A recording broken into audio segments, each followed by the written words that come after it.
This programme was produced at and first aired on MPR, Manawatu People's Radio, with support from New Zealand On Air. Ka pai Irarangi Tamotu, MPR. Kia ora and welcome to Reserved Recommendations, a show about problematic faves, great trash, difficult art, and our complex relationship with art and entertainment. My name's Hugh, I'm the host, and I'd like to put in a very mild content warning for this show as a whole. Sometimes our recommendations on this show are reserved just because the thing that we're discussing is in some way not good. But sometimes there are aspects to the art or artist that may be confronting for some people. Read the episode descriptions for more information and do be aware of your listening environment. Kia ora and welcome to another episode of Reserved Recommendations. This is a radio show and podcast produced by Manawatu People's Radio with the assistance of New Zealand On Air, so thanks for that, guys.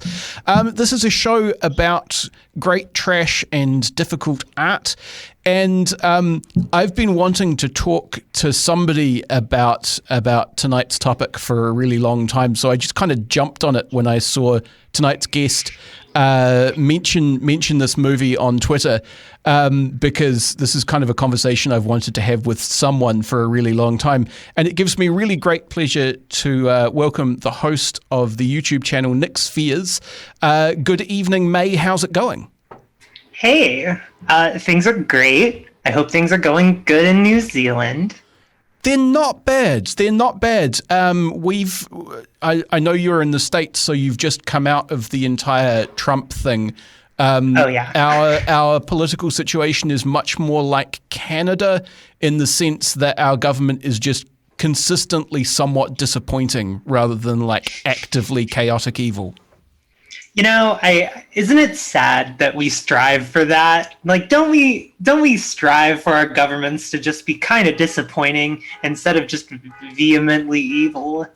You'd think that we'd be able to ask for one instead of the other, but no, we get both. Yeah. I mean, it's kind of too unnecessarily complicated and boring to go into how we got here in New Zealand, but yeah, it's better than the other guys, partly because the other guys at the moment are just like comedically incompetent. The like major right-wing opposition party are just like consistently failing to do anything at all. They're mostly like making strange hooting noises and banging their heads on things.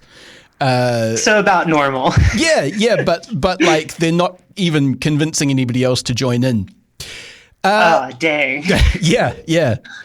Anyhow, yes. As interesting as all of that is, the actual thing that we were going to talk about this evening is, and I don't know kind of how much you want to spill outside of the initial movie. I guess we can work that out as we go along. But you were talking about the 1973 movie by Alejandro Jodorowsky.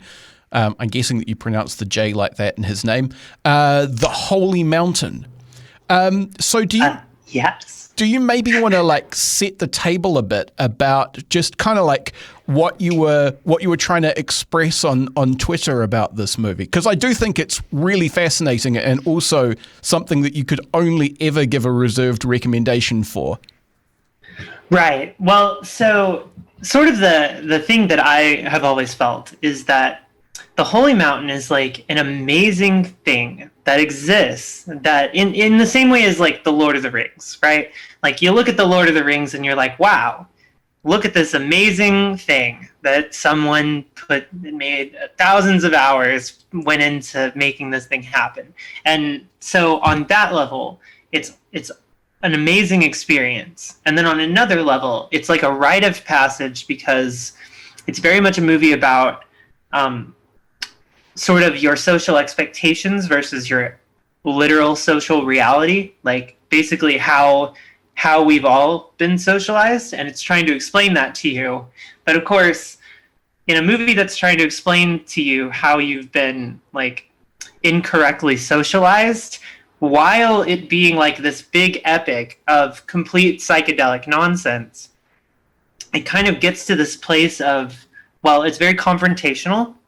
It is very non-traditional as far as its storytelling goes, and also just its general vibe. So it's difficult to recommend it to people, because while I think that it's a necessary movie, in that I think it's a rite of passage, a lot of people are better off having seen it. And I think most people are better off having to think about it.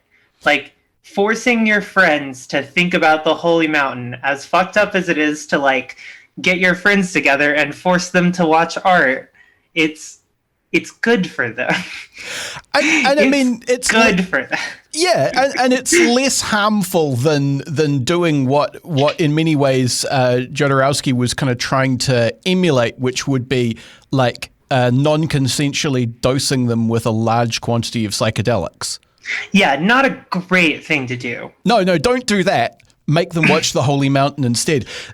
The thing that occurred to me when you were talking about all of this stuff that the movie is trying to say is that, like, that's also kind of like maybe half or a quarter of what the movie's trying to say, because it also, like, it'll just have a little digression where it will lay out its thesis on the colonization of South America by white people, but in the form of, like, this tiny little diorama populated by lizards dressed as Aztecs.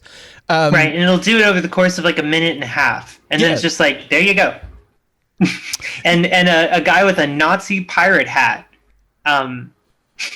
leads that show, which is very strange. Yeah, and it's full of those. Like, there's all of these, like, tiny little micro allegories that are, like, crammed into this movie. Right. Well, and another thing is, like, this is something I talk about a lot on my channel, but I think it's important for analysis. And a lot of people, like, have a hard time approaching things that are abstract or metaphorical, mostly because they feel challenged by sort of metaphorical thinking or semiotic thinking. So, like, looking at something and identifying that, okay, this is a symbol, and the symbol that I'm seeing represents these things. And the filmmaker is putting that symbol in this particular context, which is the filmmaker saying X thing about X symbol. And it's important to do this when watching Jodorowsky movies, because from frame one till the end, every single moment of it is going to be crammed full of different symbols and what the director thinks about them. So I don't mean to bring this up just too fast, but one has to talk about LSD ever so slightly when talking about the Holy Mountain. Yeah. Specifically because, like, what LSD is very well known for doing is making one hyper aware of the meaning of literally every tiny thing. So when Jodorowsky goes into making The Holy Mountain and he wants to make a movie that really captures sort of the confrontational LSD experience, he decides, because ultimately the movie is kind of about drugs, he decides to make every tiny little symbol something that one would be hyper aware of if they were tripping. So it's a completely different movie if you're on drugs, which I think a lot of people say about every movie. But it's also true of this film. It's actually probably more true of this film than any other film that exists. Yeah, I mean, Jodorowsky's on record as having basically said that he crafted his movies to have the impact of drugs, even if you didn't watch them on drugs.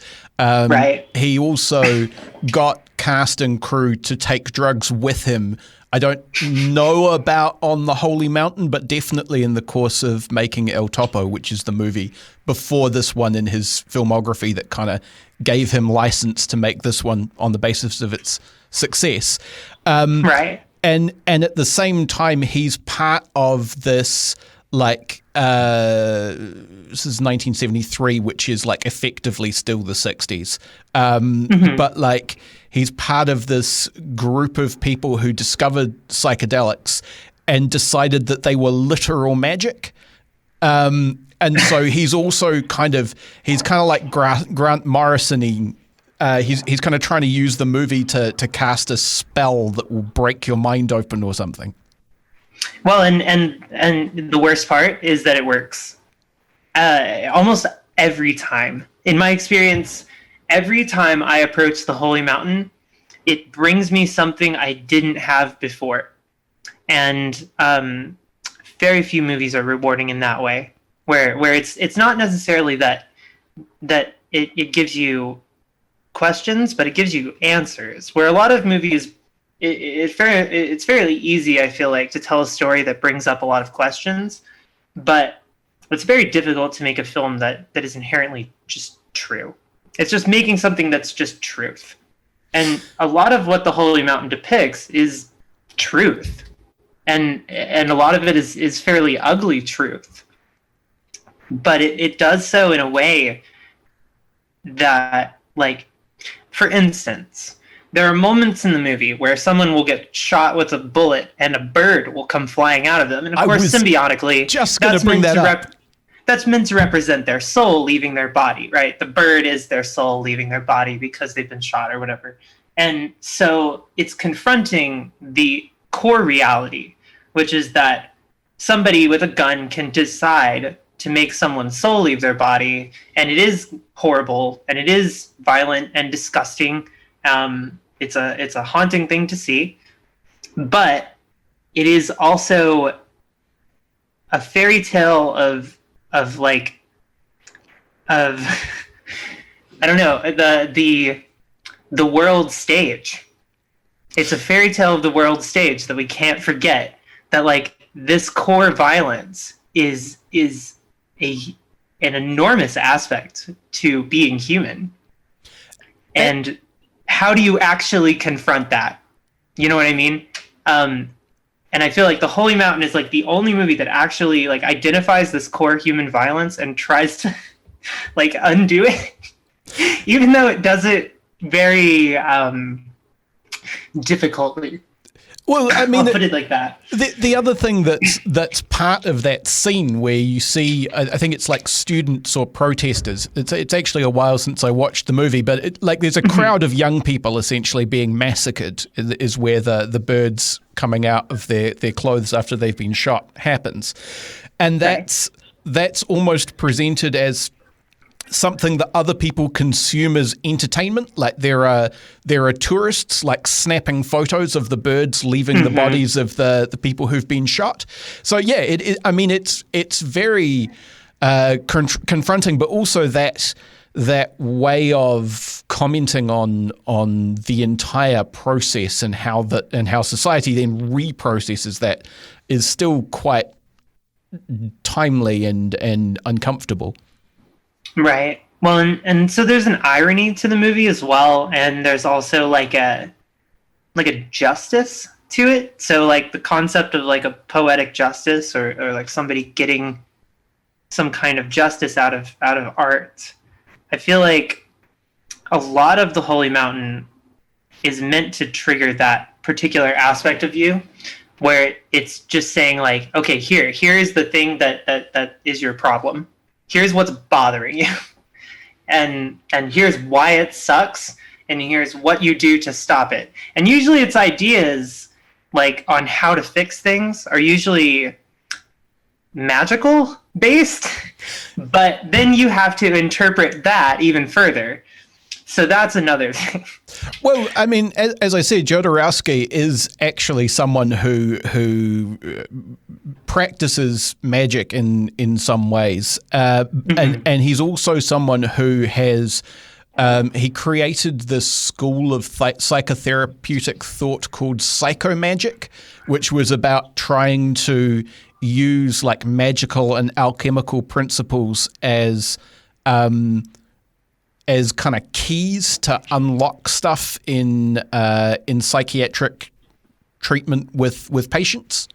Right. And what's fascinating about that is nowadays we see that, like, in Portland, there's a big thing about psychedelic therapy, you know, and how it's dramatically helping people with their depression. It's helping them get over their, like, big life problems. And people are doing psychedelics everywhere, it seems, to improve their life. But a lot of that did come straight from Jodorowsky.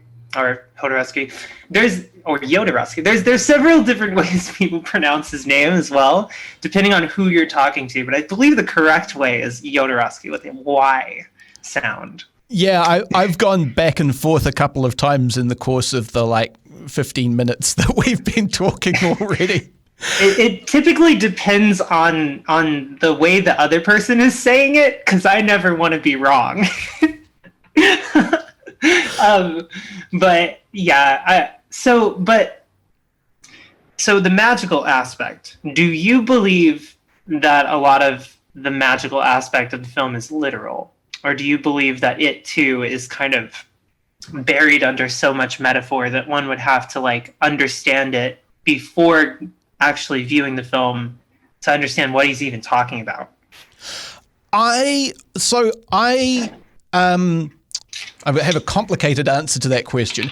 I recognize a lot of the kind of magical thought that is in the movie from earlier work, particularly literature. Like if you've read people like Hermann Hesse, then you'll recognize a lot of the same sort of stuff in what Jodorowsky's trying to do, and it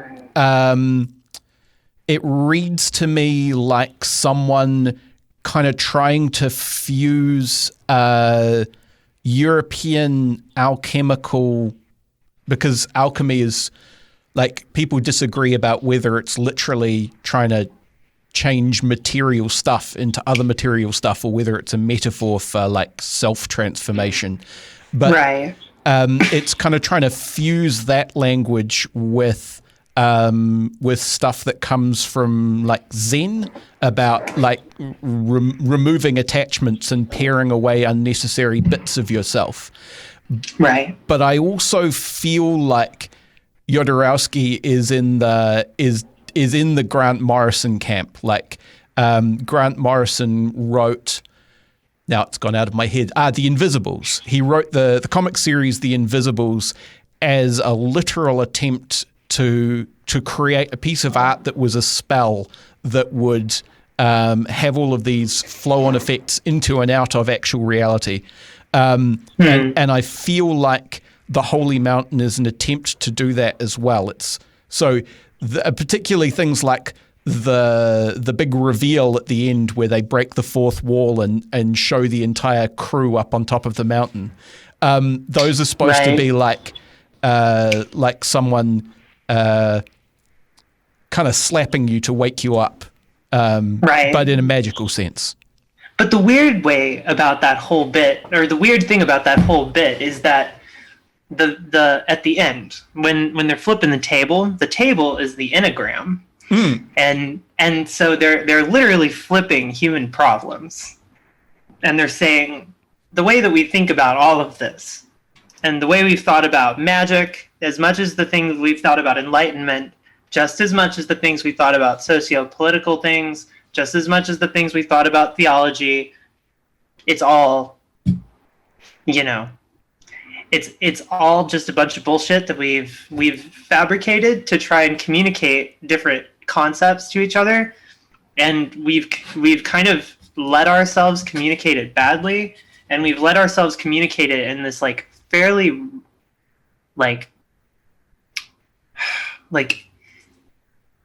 replicable master-slave dichotomy.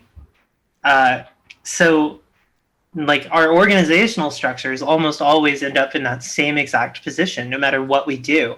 And the weird thing is it's a flaw of the way that we have humanly progressed towards that, or something, is more along the lines of the argument. It's to say that everything is wrong, not some of it. Yeah, no, definitely. So a thing that I did in the past, so I've been working for community radio in New Zealand for far too long.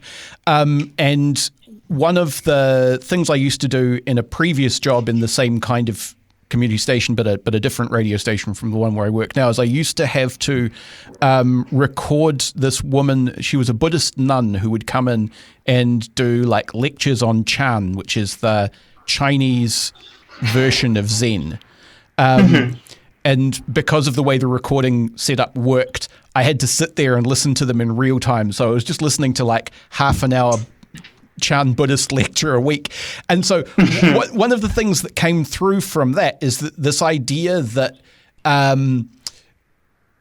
because we're humans and we have to communicate in language, we end up with all of these concepts which are like tools, if you like. And the idea that she was trying to communicate is that you start with really basic tools, and then you use the basic tools in part to alter yourself, but also to build yourself better tools, to the point where you can eventually transcend the tools and do things without them. But it's kind of like we have to communicate things in words and concepts, but then people fixate on the word and the concept, not the thing beyond it that you're actually trying to communicate. Right. The actual literal reality of it. And so as well. You have to, like, you start with basic things and then you give people the holy mountain, and then at the end of the holy mountain, Jodorowsky says, but remember also the holy mountain is just a more advanced thing that you've used to try and break open your mind. Explain this too. And you'll need, like, to find out what the next thing beyond the holy mountain is by yourself, because I can't tell you that. Right, exactly.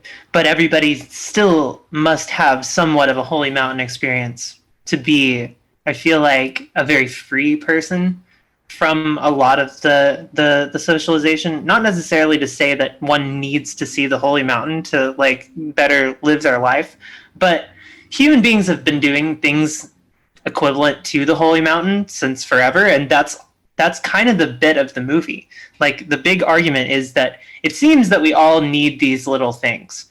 We all feel like we're being fucked by our government and our politics and our theology and basically everything.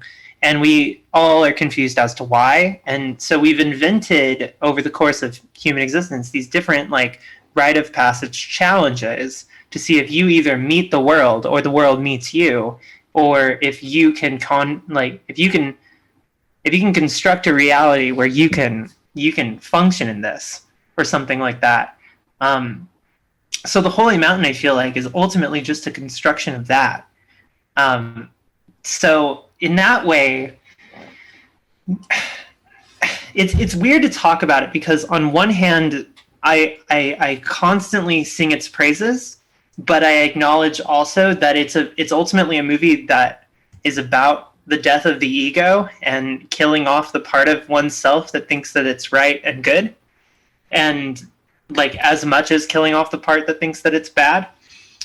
So, like, it's hard to call The Holy Mountain a good movie. Well, I mean, it's certainly an incredibly self-indulgent movie. Absolutely. And like, I think it's worth giving some. I've got the Wikipedia page for it up in a tab.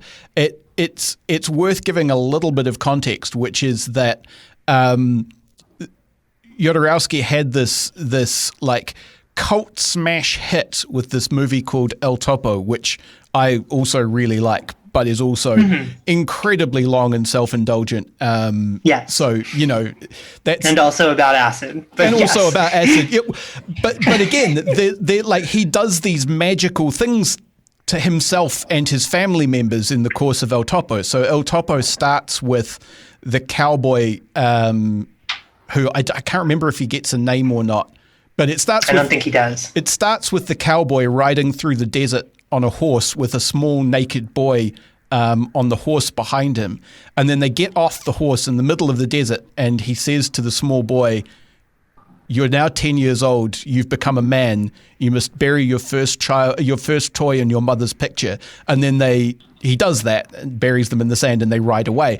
That's his actual son burying his actual first toy and his actual mother's actual picture in the desert and abandoning them forever.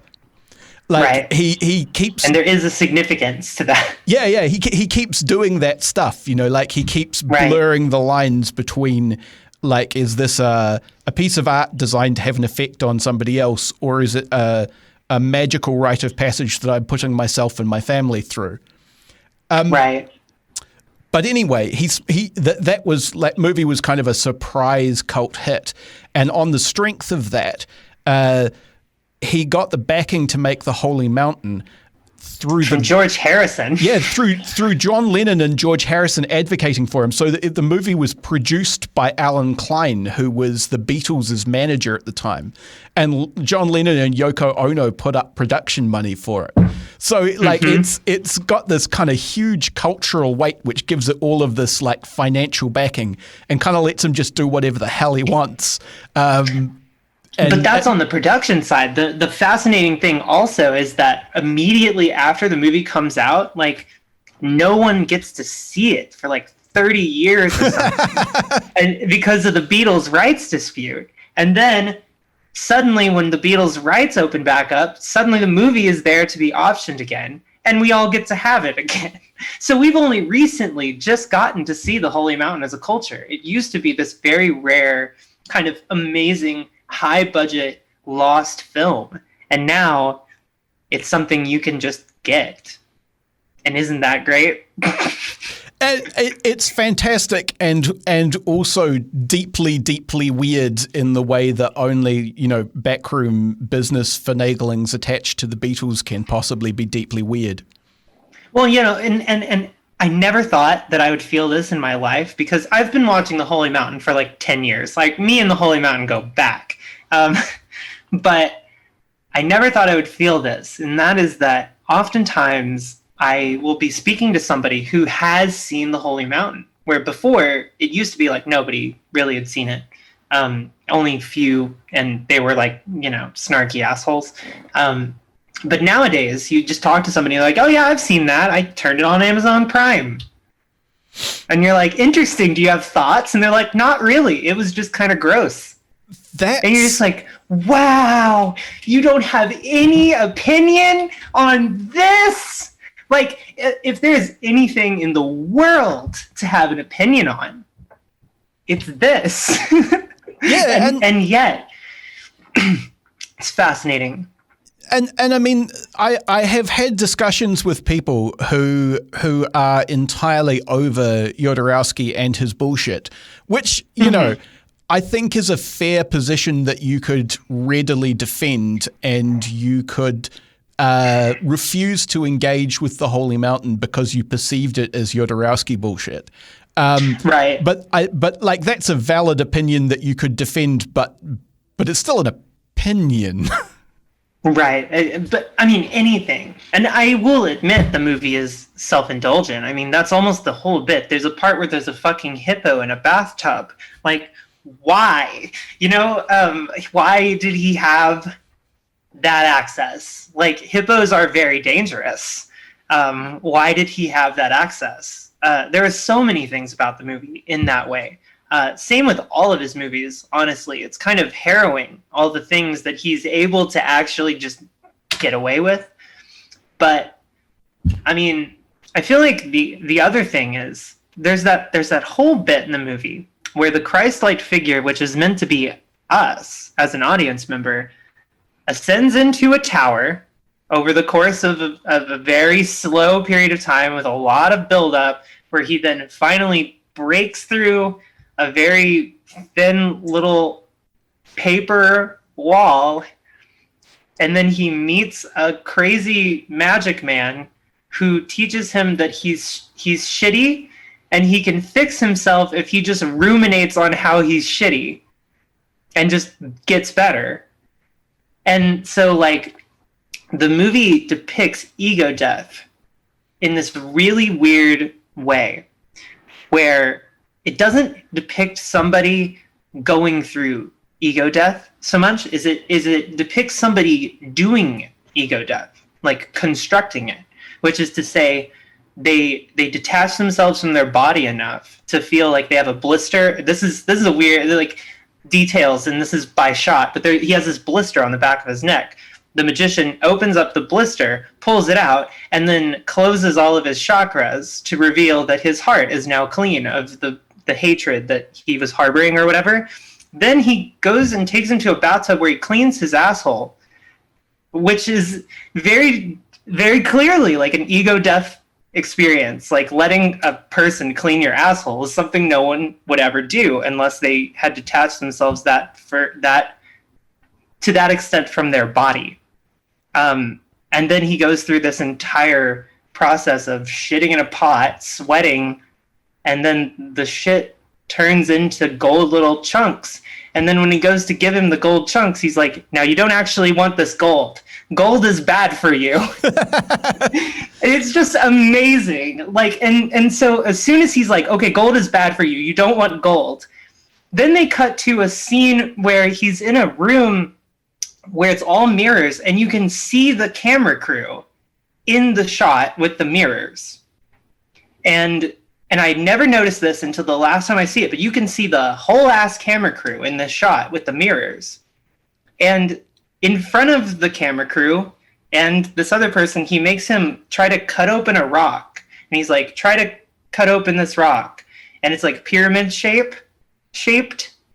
And he like is hacking at it at the side and he can't get it open. But then the magician's like, no, just hit it on top. And then it just opens and there's a little soul inside. And he's like, all rocks have souls, you see. And and so as an audience member, you're thinking like, wow, this person has completely lost their fucking mind. They have put all of this on film for me to watch for some reason.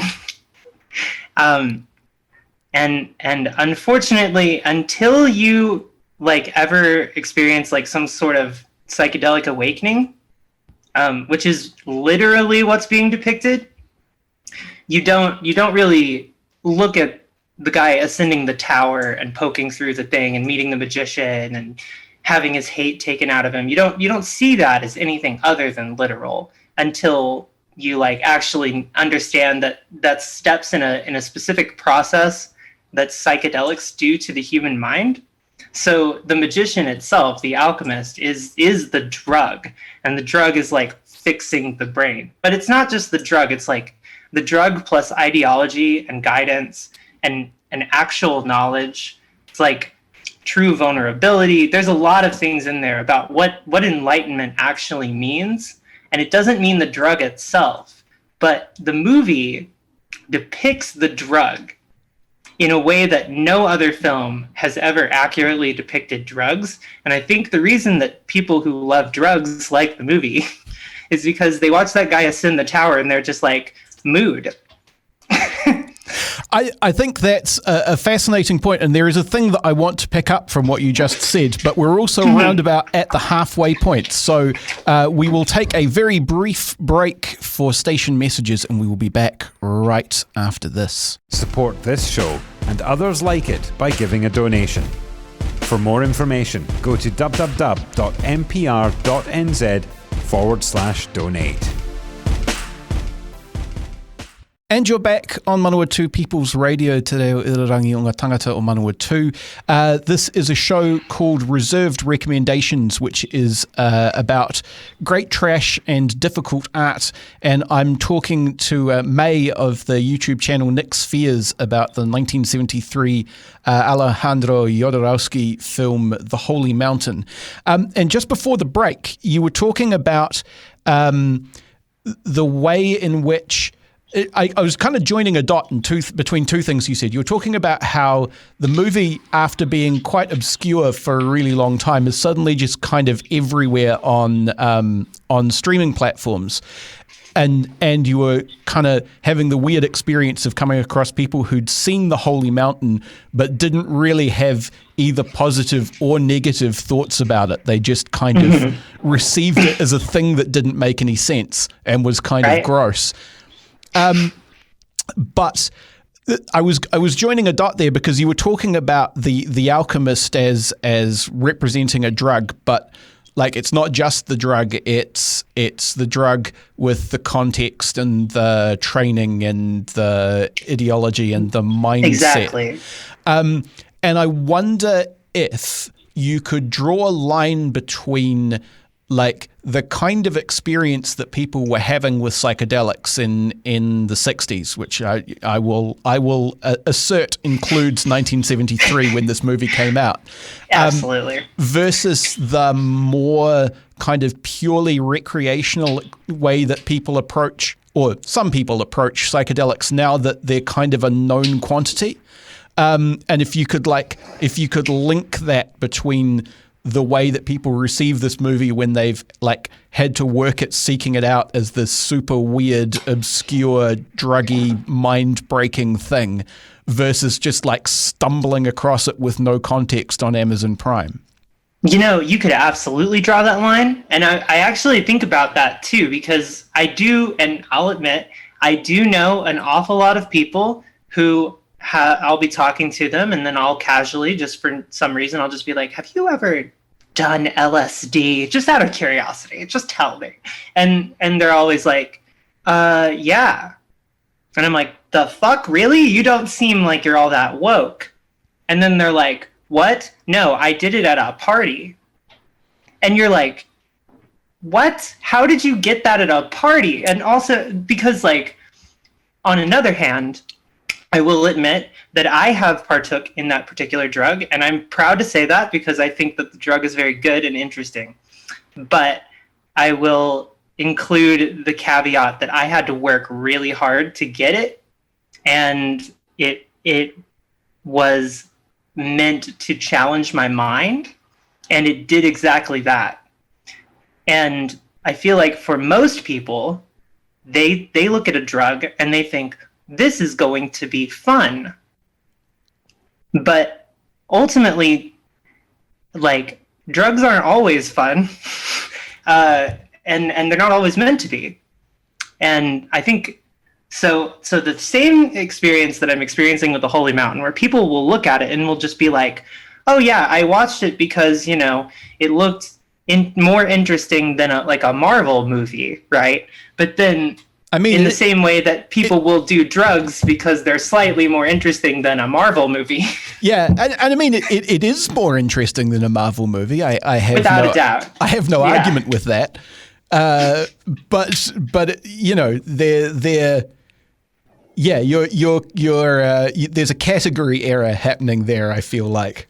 Right. They're ultimately tools. I mean, we should be looking at them in that way. And I know that a lot of people want to party, and you can party, have a party. But there's also, like, the reason the Holy Mountain exists is because someone took a drug and was very confronted by the things they learned and had to share it with the world. Which is the same reason that, like, I would want to make a video about the Holy Mountain, or we would want to make a podcast about the film itself, is because we saw it and it gave us a meaningful experience.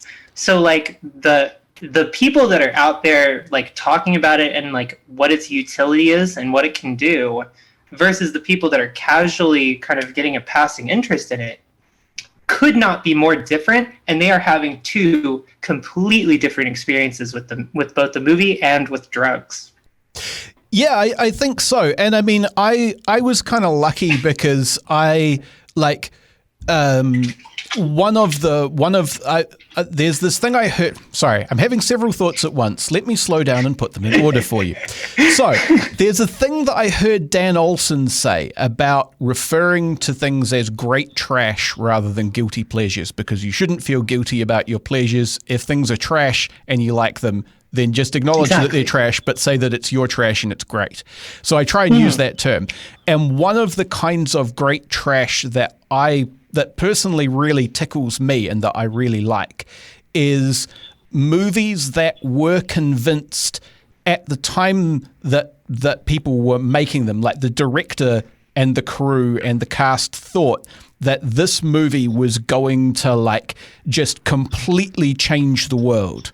Right. So, like, my favorite actually bad movie is probably Zardoz, because I love Zardoz. Yeah, if you watch Zardoz and at the same time at the back of your head you have in mind the movie that they thought they were making when they were actually making Zardoz, like the movie that exists in some alternate possibility where they made that movie is probably approaching the Holy Mountain, or at least approaching El Topo. It's just, it turned out that what they were actually making was Zardoz. Right, and I wonder if the difference is directness. Like, because I feel like Zardoz is ultimately a movie about the like sociological juxtaposition between matriarchy and patriarchy and what the two of them both look like and do. And it was also supposed to be a Lord of the Rings movie, and then it got scrapped as a Lord of the Rings movie. Yeah, John Borman was going to direct a Lord of the Rings movie. It got scrapped, and so he was like, well, fuck you. Then I'm going to salvage all the stuff that I have, and I'm going to make this crazy experimental sci-fi movie. And so he was trying to do like a Holy Mountain. Like, he wanted to talk about the difference between men and women or whatever. And it completely lacks perspective, in my opinion. I struggle to look at that movie as anything other than literal. You know, I look at it and I'm just like, he's wearing the tights. You know, there's not really a good justification for why hardly anything in Zardoz happens. And I know that they probably have an artistic justification to John Borman, but they don't to me. And the Holy Mountain intrigues me. It desires me to understand it. Whereas Zardoz pushes against understanding and laughs in the face of understanding. Yeah, I almost feel like there's like a lack of confidence in Zardoz. Like, absolutely. Like Zardoz, because like the gun is good, the penis is evil. Like that's actually kind of amazing. That's the bravest thing in the whole movie. Yeah, that's the thesis statement, and then the movie really doesn't go on to do anything. That's right. Directly. Like, it's a very stoned 1960s thought, but it's also actually kind of profound for all that. Yeah.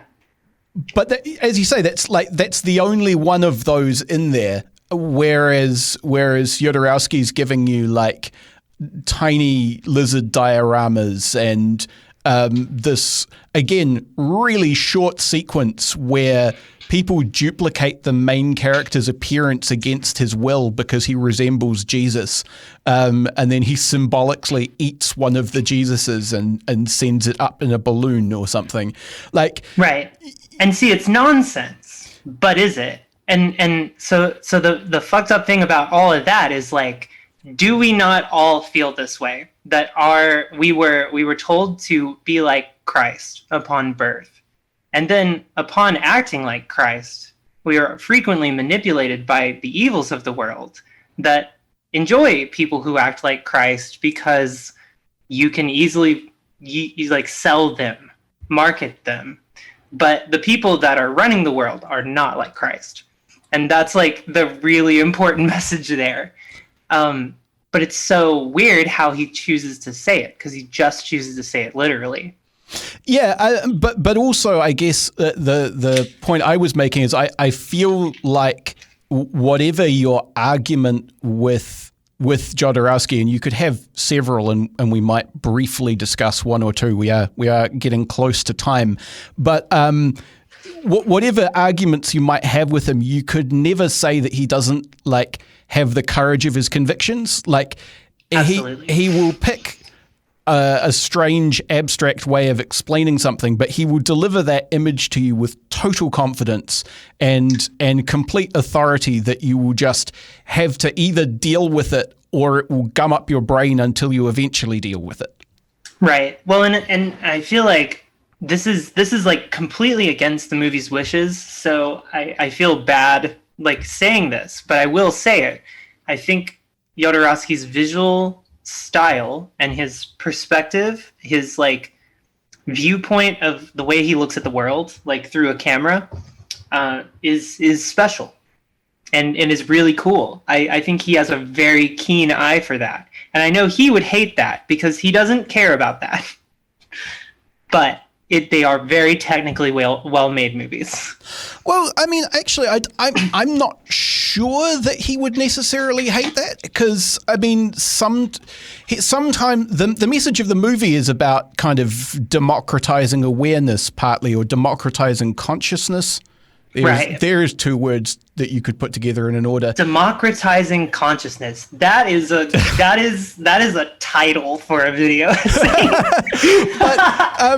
but like, so the movie's about that. But when you read interviews with Jodorowsky, or he comes off as pretty confident in his own gifts and vision. And I haven't actually watched it, but the feedback I have heard from people who have watched Jodorowsky's Dune is that you get a lot of that from him about his kind of total self-confidence in his own vision and creative power. So in Jodorowsky's Dune, I hate to interrupt you. I just have to tell you about this because you've got to know. There's a scene in it where he is like talking about how he was going to pay Salvador Dali millions of dollars to appear on set for minutes of Dune. Like he was trying to pay Salvador Dali millions. The highest paid actor in history was the goal. And of course he was also paying Mick Jagger like tons of money to come be in this. And of course Jodorowsky is a terrible producer. Is just like, yeah, I'll absolutely pay you millions of dollars I don't have. I'll absolutely do all this stuff. So then, while being interviewed in Jodorowsky's Dune, there's a part where Jodorowsky gets frustrated about the fact that he couldn't get these people into the movie, and he couldn't make his movie, and that he was a terrible producer, ultimately.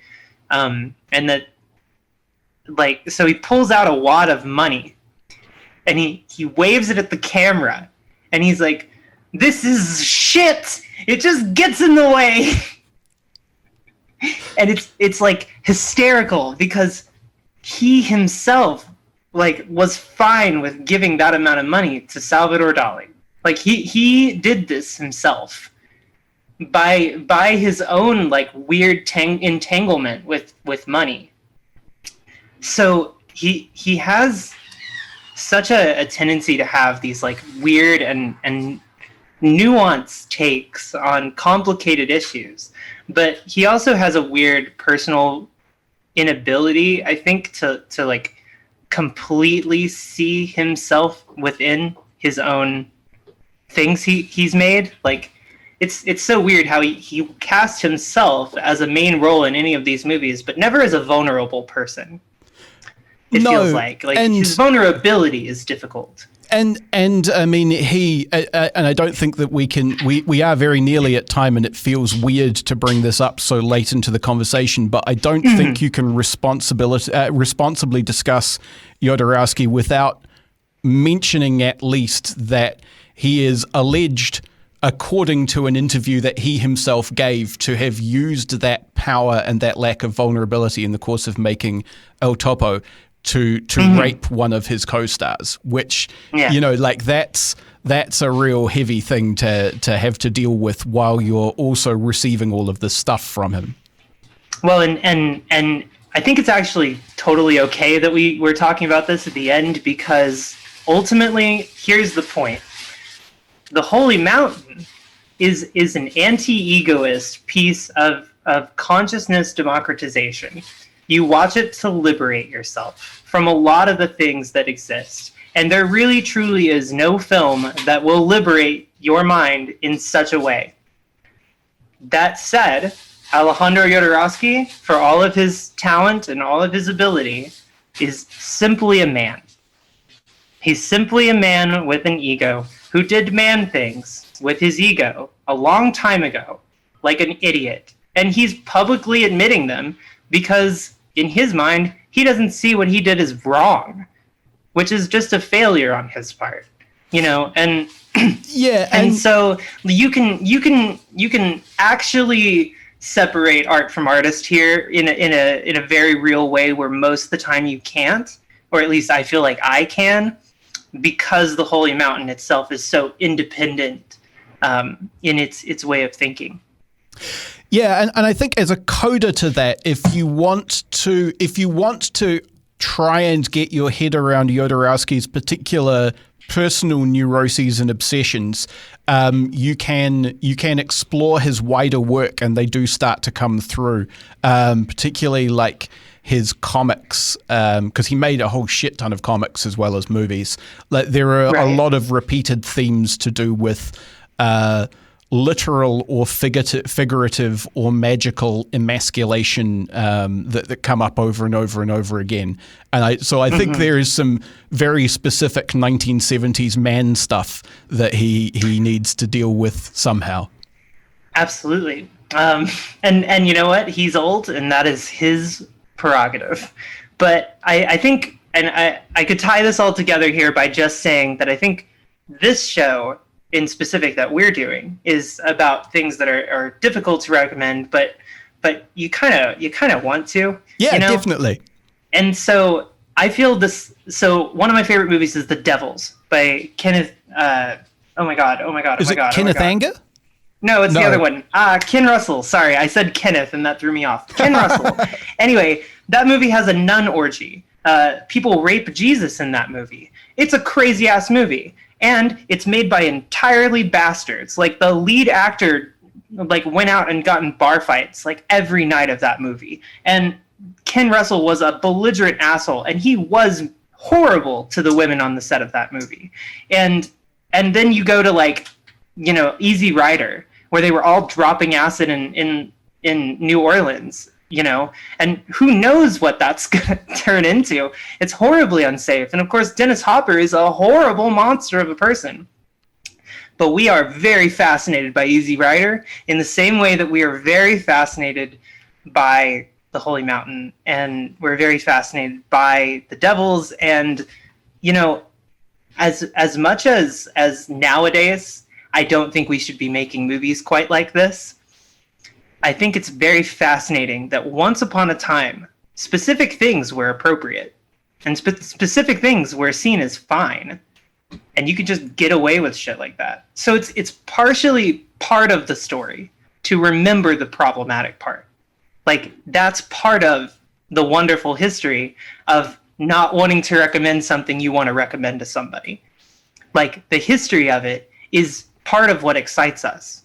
And like, the more I learn about the fucked up bad things that Jodorowsky's done in his life, the more it actually fascinates me about his work. So that's sort of my takeaway there. I think that is a beautiful kind of summing up statement for this movie, actually. So I think that's where we will end it. Thank you very much for coming on the show, May. You have been incredibly generous in doing this. So there are two things I like to do to finish the show. The first is to ask you if you have any like recommendations for further reading or other stuff if people like The Holy Mountain, or should they just hit themselves in the head with The Holy Mountain? Yeah. Okay, well, so if you want the mild experience, I would definitely watch The Holy Mountain. If you want the major experience, you should do other things, which are much more efficient in helping you achieve the things that The Holy Mountain is trying to get you to achieve. So it kind of depends on what you're looking for in it. But if you want to watch The Holy Mountain, I highly recommend you do it because it will make you a stronger person mentally. Yep, I would second that. I would also say it is actually worth despite all its flaws, taking on Zardoz at face value and just seeing if you can understand what it's trying to tell you. I also think that you could watch El Topo, despite the fact that there is probably a literal on-screen rape in it, as another thing that's in some ways approaching the Holy Mountain and what that's trying to do. And if, as I said earlier, if you want context for what is going on in Jodorowsky's head, I would recommend starting with the Meta Barons series of his comics, which are about a family of space pilots where every generation the son kills the father after the father mutilates the son. And there is a dude who pilots his spaceship with his dick because his dick was blown off, and he pilots his ship with, as he terms it, his instinct. Oh my God. It's very Jodorowsky. What a fucking man. Anyway. Indeed. As I said, some very 70s man stuff. Yes. Once again, thank you very much for coming on. Final thing, plug your shit. I would recommend of yours, particularly the the video that you made recently about Tidelands, because that is a movie that I watched with zero context about what it was, and it gummed up my brain for a real long time, and there was nobody talking about it. So I had no way to do the thing that I like to do, which is use other people's reviews as a way of like helping me sort my own thoughts about something weird I've watched. Yeah, I mean, big agree. I think we all have an essential need to kind of process big, deep intellectual stuff, and also we have a tendency to think that there isn't value behind a lot of stuff. So my whole YouTube channel, I'm just trying to stimulate discussion. So check me out. I'm Nyx Fears on YouTube. I stimulate discussion on films that if you watch them with your grandma, she'd probably die. Yeah, and is that anything if not democratization of consciousness? Exactly. Well, thank you once again, mate. This has been a really great conversation. Cheers. Absolutely. Thank you so much. Bye. You've been listening to Reserved Recommendations, a radio show and podcast from Manawatu People's Radio, Te Reo Irirangi o ngā tangata o Manawatu. The show is produced and presented by me, Hugh Dingwall, and I also composed our theme music. It's called Sack Jazz, and you can find it at wolfboy.bandcamp.com. You can find me on the internet at Objective Realty on Twitter, and you can find the show on Facebook under Reserved Recommendations. If you've got a reserved recommendation of your own, feel free to pitch it to me in either of those two places. And if you enjoyed the show, why not go ahead and recommend it to a friend? You can find past episodes at www.mpr.nz/show/reserved on Apple Podcasts or wherever you get your podcasts. And remember, Manawatu People's Radio is a non-profit radio station. If you enjoy this or any of their other fine audio programming, why not fling them a couple of dollars? Go to mpr.nz/donate for more information.